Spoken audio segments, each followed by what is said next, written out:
Wow, I look like ass. Do I have some fucking news for you bitches? Hi guys, my name's Brianna. If you didn't know that, now you do. We a little tipsy this video, and you know what? It's okay, because we gotta talk about some shit. My makeup is a little fucked up, don't mind that. I've been wearing it all fucking day.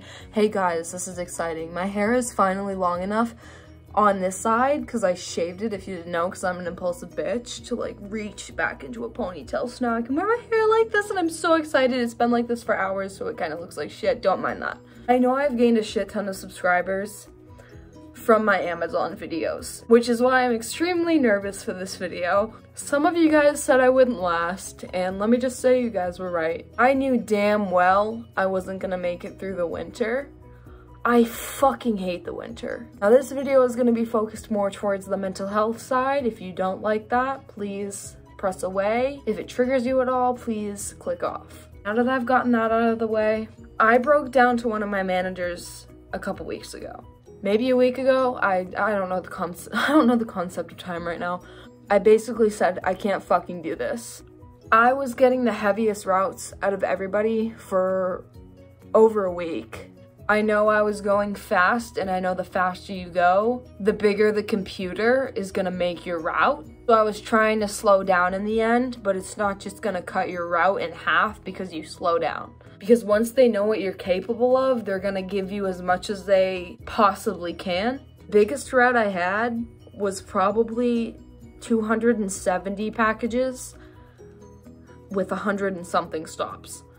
So at first, when I talked to my manager, she was really understanding and supportive, and I didn't think she would have been because I have two managers, or I had two managers, and one of them I was closer with than the other, or more comfortable talking to with than the other. But she really understood everything I was saying. I had a really big panic attack at work. All I was doing that day was rescues, and there was no reason for me to freak out, but I started freaking the fuck out. I called dispatch. I said, I don't feel good, basically. I felt good enough to complete my route. I felt good enough to complete the day, but my anxiety and panic was just too much, so I started fucking bawling my eyes out on the phone with dispatch. Where this story is going is I quit my job.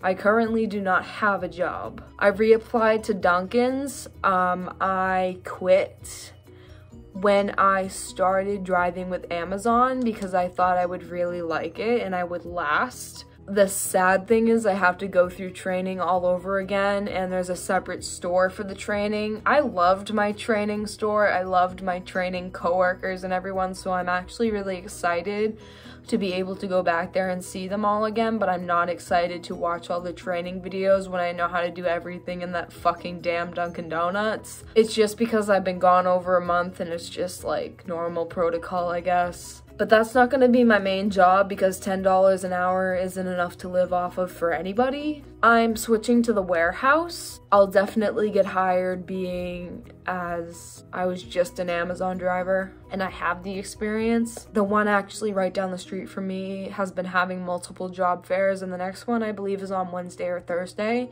So I plan on going to those, but if I don't go to those, I am actually doing so bad mentally that I might admit myself to the hospital again. My alcoholism is getting worse by the second. For those of you who don't know, I'm on Vivitrol. Vivitrol helps your urge to drink. It's supposed to make you not want to drink. If you do drink, it's supposed to cut down the amount of drinks that you do have, which it has done for me. For a very long time, my goal was to stay sober for the rest of my life, and recently I realized that's just not realistic for me. That's not a realistic goal for me. I was doing very well with it for a long time, and then I wasn't at all.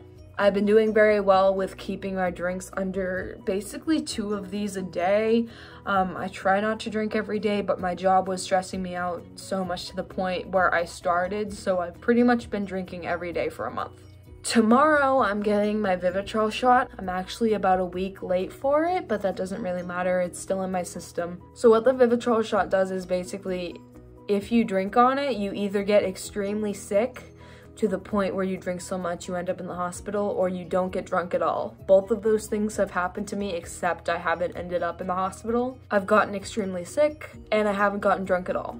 It's very weird, but it's just a thing that it does to your body. So yeah, that's kind of where I am in my life right now.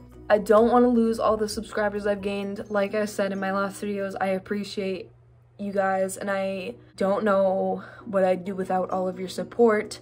There's been a few hate comments, some hate here and there, but all of you guys' overwhelming support and love and experiences that you've shared with me as well to try to help me in my journey of being a fucking Amazon driver while I was. It was extremely helpful to me, and it built up my self-confidence a lot.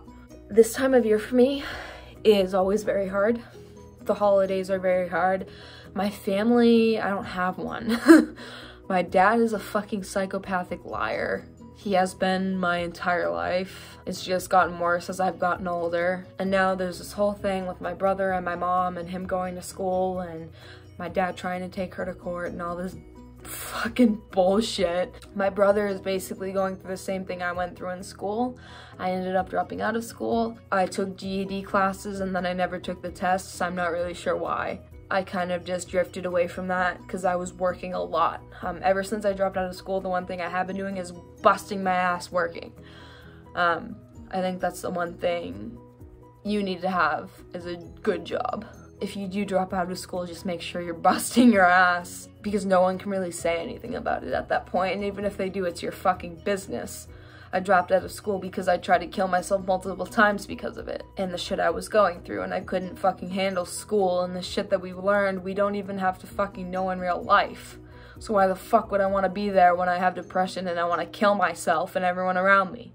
I have a lot of trauma around this time of year, hence my drinking getting worse. Hence me wanting to unalive myself. If it gets bad enough, I will admit myself. I promise you guys that. I always have. I don't care how many times I need to be hospitalized. I just care that when I feel depressed enough, when I feel suicidal enough, when I feel bad enough, I have the courage and I have the strength in me to say, hey, I need fucking help again. That's nothing to be ashamed of. And if any of you are struggling through the same shit, which I know a lot of you are, because a lot of my subscribers in the beginning are here from my mental health videos, it's fucking nothing to be ashamed of. If you need help, you go fucking get help. But I don't have much else to say besides that. My anxiety has been terrible. I've been having panic attacks, which I haven't had in months. My job was just making it worse. I wanted to stay. I wanted to stay so bad. I miss my friends, I miss my coworkers, but it's what I had to do for my mental health. Always remember that nothing ever is worth your mental health. I don't care if it's a job, I don't care if it's a family member, I don't care if it's a best friend, I don't care if it's your sister or your brother or your mom or your dad. Nothing is. So that's about all I have to say. Thank you guys so much for watching and listening, being there for me through everything. Don't forget to like, comment, subscribe, your experiences, or what you learned from this video, what you want me to talk about next. And remember, flip a bitch off and move the fuck on, because no one is worth your pain ever. And I'll see you guys next time. Bye.